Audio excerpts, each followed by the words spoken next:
Good morning, good afternoon, or good night from whenever and wherever you are watching us. I am Cameron Scandal, that is Steven Treffler, and we are The Sound. Thank you so much for joining us today. We are happy to have you. We got a great show. We got basketball, we got hockey, and we got football. We're covering all the bases today, folks. It's going to be a good one.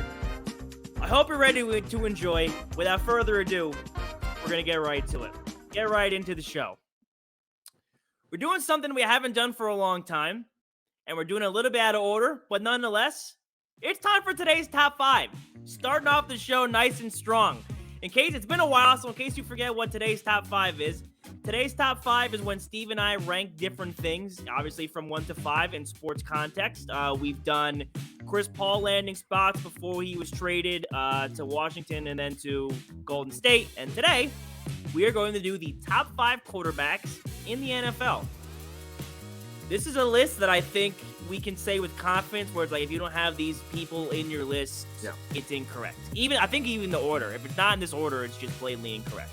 And if somebody else is in the list, it's blatantly incorrect. Yep, it's got to be these 5 people. It's got to be in this order, and we're going to tell you why. So, without further ado, today's top 5. So, here we have today's top 5, our 5 best quarterbacks in the NFL. Number 1 should be no-brainer. Pretty simple, Patrick Mahomes. Super Bowl champion, Super Bowl MVP, regular season MVP. To go along with not only an MVP and a Super Bowl, Patrick Mahomes led the league in passing yards, touchdowns, passing yards per game, and QBR. He was top 3 in completed passes. He was 3rd in a statistic that pretty much it assigns a number value to every single player in the league in terms of just literally what is your direct value to your franchise. He was top 3 in that. 2nd in passer rating, and as I mentioned, the MVP of the league, as well as the head of the number 1 offense in the NFL. Steve, I'm not sure there's any argument that exists to put Patrick Mahomes any lower than number 1. Nope. If he's lower than number 1, you sleep with your dad. So Number 2, Jalen Hurts, the Philadelphia Eagle, the runner-up of the Super Bowl and runner-up of the MVP.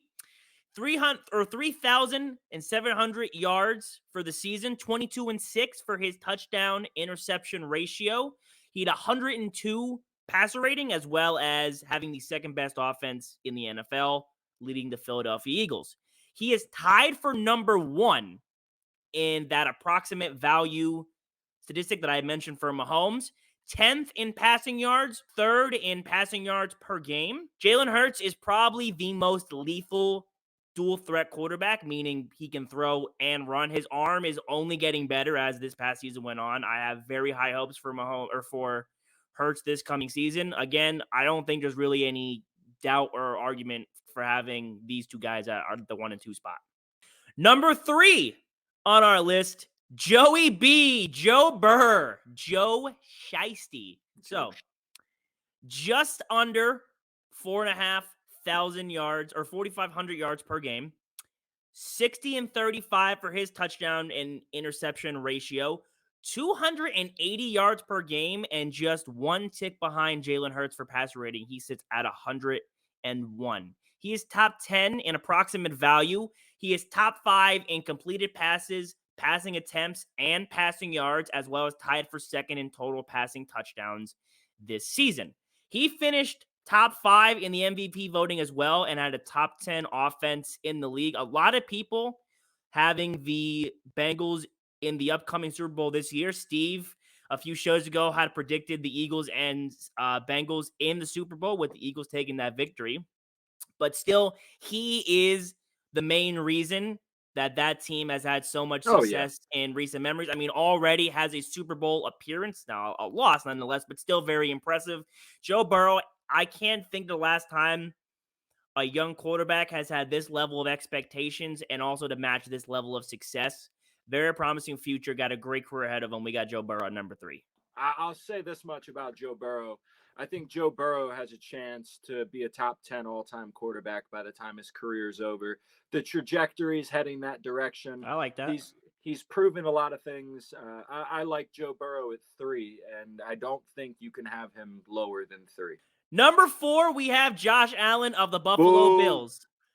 Now, there was some conversation before the show about maybe we throw Josh Allen at number 5. We decided that's incorrect and wrong, and we're going to tell you why here in a second. So, just under 4,300 yards on the season, 35 and 14 for his ratio, and almost 270 yards per game with a 97 passer rating. That is the lowest of the quarterbacks we had just previously mentioned. He is also tied for number 1 for that approximate value with Jalen Hurts. 9th in completed passes, 9th in passing attempts, and 7th in passing yards, but tied for 2nd for total passing touchdowns, as well as a top 5 finish in passer rating for this season. The Bills were the number 4 offense in the NFL. Like I said, he is the obviously the head of that, being the quarterback, and he finished 3 in MVP voting. So Joe Burrow, we had said, was 4, Josh Allen at number 3. And Josh Allen, no one's doubting his arm. No one is doubting his talent. And certainly when he runs the ball, he is also a very high threat on the ground. Unfortunately, when you have a guy like Patrick Mahomes, it overshadows a lot of other guys in the AFC. And surprisingly, there's only one. Is this accurate? There's only one quarterback on this list from the NFC. So when you've got a top heavy AFC, quarterback list like we have here, I mean, that's Josh Allen being at number 4. There's no shame in that. There's no shame because you have Joe Burrow and Patrick Mahomes also in your conference. So the odds are you're not going to fall top 3. But the fact that there's only one quarterback from the NFC that's above him, Josh Allen is still in, pretty good company here. And number 5, we have 2 players, as you can see, Justin Herbert and Lamar Jackson. Now, we had some back and forth before the show about what we wanted to do. We originally said Lamar Jackson, and then we started looking, and maybe Justin Herbert, maybe back to Lamar. So here's what we came up with. And I don't have the statistics I did for the other quarterback because I don't find it fair to do that to Lamar having only played 12 games this past season. But Lamar Jackson, when fully healthy, playing whole seasons, is a top 5 quarterback in the NFL. No doubt. I mentioned Hurts being the best dual threat quarterback for throwing and running. Lamar's probably number 2. If you want to throw Allen at 2, he's number 3. Regardless, he's top 5 in that category. A few years removed now from his MVP, but still showing that he is an MVP caliber player. I never understood why the Ravens gave him such a hard time, or gave him such a hard time with his contract and the money he wants. But Justin Herbert, one of the best young prospects in the league right now. Heck of an arm, heck of a leader, really nice kid. He ranks top 3 in a lot of these statistics that I had previously mentioned. I just didn't find it completely fair to Lamar to do that. So I think these guys go back and forth at 5. We just got to see if Lamar can have a healthy season. But if not, Herbert at 5. When it comes to Lamar Jackson, one of the things that I think really kind of keeps him at that tied for 5th position as well is last year, even though he only played 12 games, not only, in week 12 was he 2nd in the betting favorites to win the MVP behind Jalen Hurts, but also he had 17 touchdowns in 12 games, which he's tied for 16th.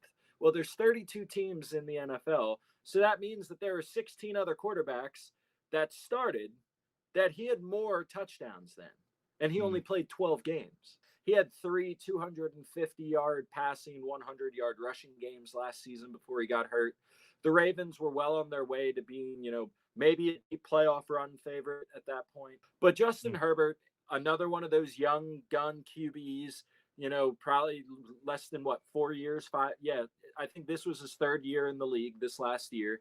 So he's coming into his 4th year, and being a top 5 QB in the league in your 4th year in the NFL, that's pretty impressive. So, the Chargers had a 10-7 record. So it would be nice to see somebody like Justin Herbert start to elevate his game enough to actually, have the record reflect the quarterback that you are.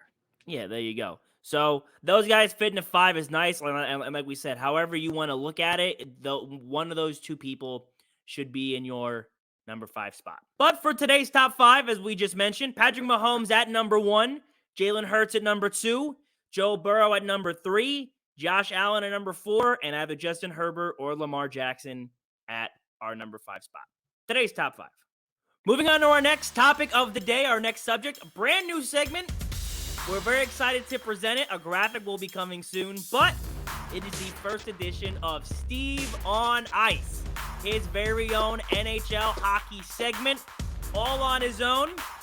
Big hockey guy, a lot of knowledgeable information. Without further ado, Steve, take it away. What's going on, guys? So for Steve on Ice premiere segment, I wanted to talk about Thursday's upcoming NHL draft, because this is one of the most talked about NHL draft prospect classes that we've had in recent years, and mainly because of one guy, Connor Bedard. We'll get to that in a second, but wanted to give you guys a brief little intro, just a little bit about my hockey history, my passion for hockey, and where it's kind of come from. So one story I wanted to share with you and the viewers real quick, Cam, was when I was younger. It was first ice hockey game I had ever attended. I was 8 years old. I went to watch Mechanicsburg play. I believe they were playing Cedar Cliff at the time, but I'm not sure on the team. But my cousin got hurt in the second period, and we were sitting probably 16 rows up in the bleachers in the arena, and he was down on the ice for a little while, and I got so concerned that I walked down the steps to the actual door where they were bringing in medical personnel to go onto the ice because he took a puck to the face. And I followed behind the medical personnel onto the ice with all of these people trying to figure out why there's an 8-year-old kid on the ice. And I walked right over to him and I looked at him and said, "Ben, are you okay?" And there's blood rushing down his face. And he looks at me and goes, "No, I'm not okay." Well, as story goes, 25 stitches later, he was back for the third period and finished. So hockey players are people that I have admired for a very long time for their toughness and their grit. They don't get paid as much as the other players in professional sports. They do just as much work, if not more, tone on their bodies from the physicality of hockey. And it was also one of the first sports that I ever remember watching where you could absolutely throw down with another grown man, and the worst you're going to get is a two-minute suspension. It was just it's got football with soccer and ice. It was an absolutely phenomenal sport to me. That's how I looked at it growing up. So into today, I'm a diehard Capitals fan. Anybody who knows me will tell you that the Capitals, I live and die for them. I love Alex Ovechkin. He's my favorite player in the world. And so that's just a little bit about my hockey background and how I got to here. But without further ado, let's get to my predictions for the top 5 draft picks in the 2023 NHL. So the order of the teams is going to go the Chicago Blackhawks, the Anaheim Ducks, the Columbus Blue Jackets, the San Jose Sharks, and the Montreal Canadiens. So at number 1, it is no surprise to anybody that the name Connor Bedard is going to be the first person off the list. In 57 games this season, he had 143 points. He had 71 goals and 72 assists in 57 games. It was like 2.57 points per game, which is an absolutely unheard of numbers. I mean, this kid, they're comparing him to some of the greats, even the Ovies, the Crosbys, the Connor McDavids, and even some comparisons to the offensive prowess of Gretzky. So definitely Connor Bedard, number 1 to the Chicago Blackhawks. Number 2, we're looking at Adam Fantilli. So Adam Fantilli came out of Michigan, where this last year he led the NCAA in points. He's definitely somebody who I think is, I don't know if he's the clear second best. We'll get to that in a little bit, but he's definitely probably the third best prospect in this year's draft. I got him going to the Anaheim Ducks, who, if you remember last year, they had the number 1 overall pick and chose Trevor Zegras. So got really good center coming in here to the Anaheim Ducks, we assume. So that's my number 2. Number 3, I have center Leo Carlson. Super solid puck handler off the boards. Probably the most well-rounded two-way player in this draft class. He's got NHL size already at 6'2", 195 pounds. And an interesting stat about him, he was Junior Player of the Year in the Swedish Hockey League that he played in. And with them also drafting 2 years ago in 2021, Cole Sillinger, which was another center who's their number one center right now, the potential pairing of this kid with Cole Sillinger is just it's enticing, and it's going to be interesting to watch. Number 4, I have Will Smith going to the San Jose Sharks. Not the actor Will Smith, but Will Smith from the U18 USA national team. I would probably venture to say that he could go as high as 3 to the San Jose Sharks, but most scouts have him going at number 4. He tied a USA World Champion Junior record in the World Championship tournament this last year. In 7 games, he had 20 points, 9 goals, 11 assists. That tied Jack Hughes for the record, who also had 20. Number 5, I'm going to go kind of off the board for the Montreal Canadiens. I'm going to go David Reinbacher, because I think that pairing him with the already stout defense that they have out there, I think that he is super enticing to watch. He's probably the best defenseman in this class by far. Solid size, 6'2", 195 as well. But he's probably what most scouts have said, the most game-ready defenseman.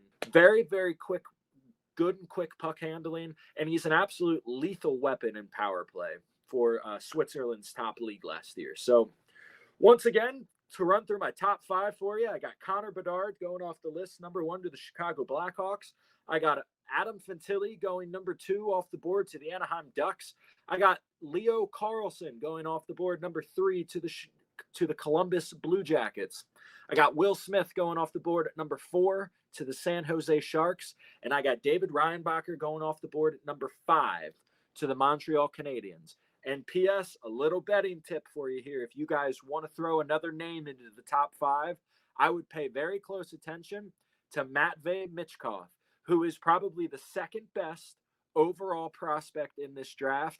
But with his 3-year contract with a Russian league, with a Russian team right now that he can't escape, he's probably going to drop below top 5. But if I were you guys, I would put him potentially a betting favorite at number 4 to the San Jose Sharks. And that is the Steve on Ice's top 5 NHL draft predictions. I can't hear you. I can't hear you at all. I was muted, but well done. Excellent. Excellent segment. Our next and final segment of the day, another one that's out of order, is Soundbite. Everyone's favorite segment. By this point, you know what Soundbite is about, but I'm going to remind you anyway. Soundbite is a segment where Steve and I react to clips from post-game interviews, something on a podcast, a hot mic, whatever it is. Someone says something interesting that we want to listen to, you listen. Or stupid that we want to listen to. So, for today's Soundbite, we got Dennis Rodman saying some absolutely ridiculous, outlandish, and just flat-out wrong statements about Larry Bird and Nikola Jokic. Let's take a listen. If Larry Bird played in this era, I think he'd be in Europe. His game was fit for Boston at that time in the 80s and stuff like that, you know. But today's world, oh, hell no. Because he's a great player at that time, just like I was. And but I'm saying, no, that's no way. No way. I think the kid from Denver is way better than him. Oh my God. You know what I'm saying? I think he's better than Larry Bird. I mean, in this day and age, yeah.